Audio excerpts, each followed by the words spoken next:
بسم اللہ الرحمن الرحیم۔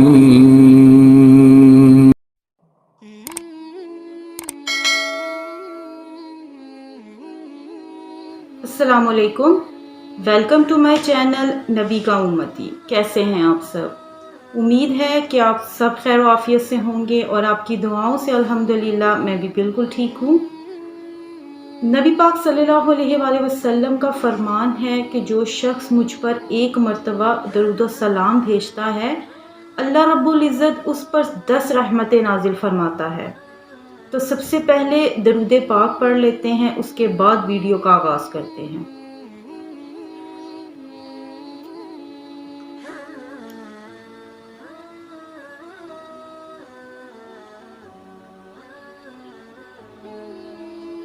رمضان المبارک کا اتنا فضیلت والا، رحمتوں والا اور برکتوں والا مہینہ ہے۔ اس مہینے میں جتنی دعائیں کی جائیں اللہ رب العزت قبول فرماتا ہے۔ یہ مہینہ ہی قبولیت کا مہینہ ہے۔ اس مہینے میں اللہ رب العزت اپنے بندوں کی دعائیں رد نہیں کرتا۔ جب اللہ رب العزت کے بندے اس مبارک مہینے میں افطار کے وقت روزے کی حالت میں بھوک اور پیاس میں اللہ سے دعا کرتے ہیں تو اللہ پاک اپنے بندے کی دعا رد نہیں کرتا۔ اس لیے اس مبارک مہینے میں زیادہ سے زیادہ دعائیں کیا کریں تاکہ آپ کی حاجتیں پوری ہوں۔ ہم بھی اس مبارک مہینے میں دعا کر لیتے ہیں، کیا پتہ کون سا پل قبولیت کا پل ہو اور اللہ پاک ہماری دعائیں قبول فرما لے اور کس کی آمین سے ہم سب کا بیڑا پار ہو جائے۔ اللہم صلی علی محمد وعلی آل محمد کما صلیت علی ابراہیم وعلی آل ابراہیم انک حمید مجید۔ اللہم بارک علی محمد وعلی آل محمد کما بارکت علی ابراہیم وعلی آل ابراہیم انک حمید مجید۔ یا ربنا یا ربنا یا ربنا، یا ارحم الراحمین یا ارحم الراحمین یا ارحم الراحمین، یا اللہ یا رحمان یا رحیم۔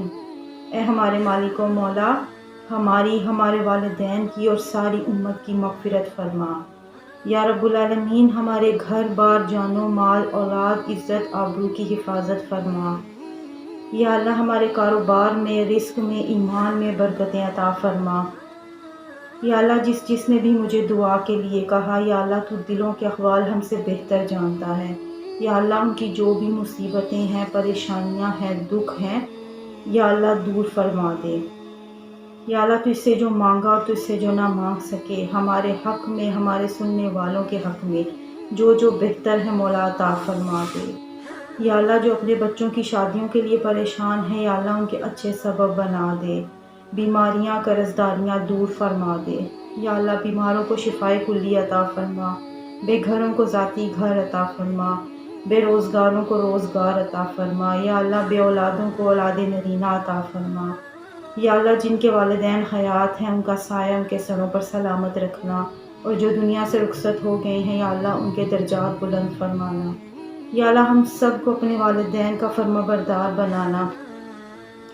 یا اللہ ہمیں اپنا عبادت گزار بنا۔ یا اللہ ہمیں 5 وقت کا نمازی بنا دے۔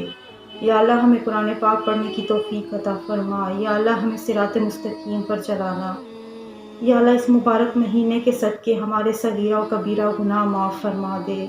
یا اللہ اس مبارک مہینے میں ہمیں زیادہ سے زیادہ عبادتیں کرنے کی توفیق عطا فرما۔ یا اللہ ہمارے گناہ معاف فرما دے۔ یا اللہ سب کے دلوں کی جائز مرادیں پوری فرما دے۔ یا اللہ یہ مبارک مہینہ سب کے لیے خوشیوں کا پیغام ہو۔ یا اللہ سب پر اپنا کرم فرما، سب کے دلوں کی مرادیں پوری فرما دے۔ یا اللہ ہمیں صراط مستقیم پر چلانا، ہمیں مرتی دفعہ کلمہ نصیب ہو، لا الہ الا اللہ محمد رسول اللہ۔ آمین یا رب العالمین۔ لیلۃ القدر بہت ہی مبارک رات ہے اور اسے لیلۃ القدر اس لیے کہتے ہیں، اس میں سال بھر کے احکامات نافذ کیے جاتے ہیں اور فرشتوں کو سال بھر کے کاموں اور خدمات پر مامور کیا جاتا ہے۔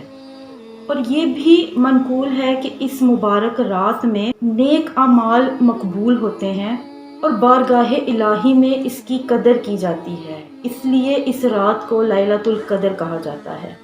نبی پاک صلی اللہ علیہ وآلہ وسلم کا فرمان ہے کہ جس نے اس رات کو ایمان اور اخلاص کے ساتھ قیام کیا یعنی نماز پڑھی، اس کے گزشتہ تمام صغیرہ گناہ معاف کر دیے جائیں گے۔ اس لیے اس رات میں غفلت نہ برتیں، اس رات میں جتنی ہو سکتا ہے عبادت کریں۔ اللہ پاک آپ کی عبادتیں قبول فرمائے گا، آپ کی دعائیں قبول فرمائے گا۔ اس مبارک رات کا ہر ایک لمحہ سلامتی ہے، یہ سلامتی صبح صادق تک قائم رہتی ہے۔ یہ اللہ رب العزت کا خاص کرم ہے کہ انہوں نے یہ مبارک رات اپنے پیارے نبی حضرت محمد مصطفیٰ صلی اللہ علیہ وآلہ وسلم کو اور ان کے صدقے سے ان کی امت کو عطا کی۔ جو وظیفہ میں آپ لوگوں کے لیے لے کر حاضر ہوئی ہوں، وہ آپ نے 27 رمضان یعنی لیلۃ القدر کی رات سے پہلے وہ عمل آپ نے کرنا ہے، اور وہ عمل آپ نے کرنا اس طرح سے ہے۔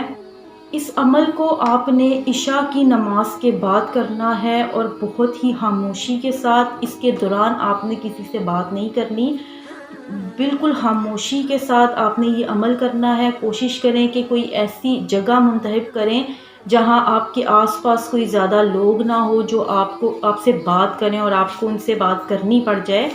اس لیے کوشش کریں کہ آپ یہ تنہا بیٹھ کر عمل کریں جس میں آپ کسی سے بات نہ کر سکیں۔ سب سے پہلے آپ نے 11 مرتبہ درود ابراہیم پڑھنا ہے۔ اس کے بعد آپ نے ایک تسبیح یا تواب یا کریم، یا تواب یا کریم، یہ ایک تسبیح آپ نے پڑھنی ہے۔ اس کے بعد آپ نے ایک تسبیح سورہ اخلاص کی پڑھنی ہے۔ اس سے پہلے آپ نے بسم اللہ یعنی جب آپ نے سورہ اخلاص شروع کرنی ہے، اس سے پہلے دانے پر آپ نے بسم اللہ الرحمن الرحیم پڑھ کر آپ نے سورہ اخلاص شروع کرنی ہے، اور اسی طرح آخری دانے پر آپ نے بسم اللہ الرحمن الرحیم پڑھ کر سورہ اخلاص پڑھنی ہے، اور اس کے بعد پھر 11 مرتبہ آپ نے درود ابراہیم پڑھنا ہے، اور اس کے بعد اپنے اللہ سے دعا کرنی ہے۔ آپ کی جو بھی حاجت ہے، جو پریشانی ہے، جو بھی مسئلہ ہے، آپ نے اللہ رب العزت سے دعا کرنی ہے۔ انشاءاللہ اللہ پاک آپ کی مدد ضرور فرمائے گا۔ یہ عمل جس نے بھی کیا ہے، اللہ رب العزت نے اسے بے حساب نعمتوں سے نوازا ہے۔ آپ بھی یہ عمل کریں اور پھر معجزات دیکھیں۔ انشاءاللہ اللہ پاک آپ کو بھی بے حساب رحمتوں اور نعمتوں سے نوازے گا انشاءاللہ۔ وظیفہ ایک مرتبہ دوبارہ سن لیں۔ آپ نے عشاء کی نماز کے بعد یہ وظیفہ کرنا ہے اور خاموشی سے کرنا ہے، تنہا بیٹھ کر۔ سب سے پہلے آپ نے 11 مرتبہ درود ابراہیم پڑھنا ہے۔ اس کے بعد آپ نے ایک تسبیح یا تواب یا کریم پڑھنا ہے۔ اس کے بعد آپ نے ایک تسبیح سورہ اخلاص کی پڑھنی ہے۔ اس میں سب سے پہلے دانے پر جب آپ نے سورہ اخلاص پڑھنی ہے، اس سے پہلے بسم اللہ الرحمن الرحیم مکمل آپ نے پڑھنی ہے۔ اس کے بعد جب آپ آخری دانے پر سورہ اخلاص پڑھیں گے تب بھی آپ نے پہلے بسم اللہ پڑھنی ہے، اس کے بعد آپ نے سورہ اخلاص پڑھنی ہے، اور پھر 11 مرتبہ درود ابراہیم پڑھنا ہے، اور اس کے بعد آپ نے اللہ سے دعا کرنی ہے۔ آپ کی جو بھی حاجت ہے، جو پریشانی ہے، جو بھی مسئلہ ہے، آپ نے اللہ کے سامنے گڑ گڑا کر رو کر دعا کرنی ہے۔ انشاءاللہ اللہ پاک آپ کی ضرور سنے گا، اس یقین کے ساتھ کہ اللہ پاک آپ کو عطا فرمائے گا۔ پورے یقین کامل سے آپ یہ عمل کریں، انشاءاللہ اللہ کی رحمتیں آپ پر نازل ہوں گی۔ میری اللہ پاک سے دعا ہے کہ اللہ پاک تمام لوگوں کی پریشانیاں، تکلیفیں دور فرمائے اور ہم سب کو اس مبارک مہینے میں یہ عمل کرنے کی توفیق عطا فرمائے، آمین یا رب العالمین۔ اس کے ساتھ ہی مجھے اجازت دیجیے، انشاءاللہ ملتے ہیں ایک نئے ویڈیو کے ساتھ۔ تب تک اپنا بہت خیال رکھیے گا۔ میرے چینل کو ضرور سبسکرائب کر دیں، بیل آئیکن کو پریس کر دیں تاکہ میری آنے والی تمام ویڈیو کی نوٹیفیکیشن آپ تک جلد سے جلد پہنچ سکیں۔ اپنا بہت خیال رکھیے گا، دعاؤں میں مجھے یاد رکھیے گا۔ اللہ حافظ، فی امان اللہ۔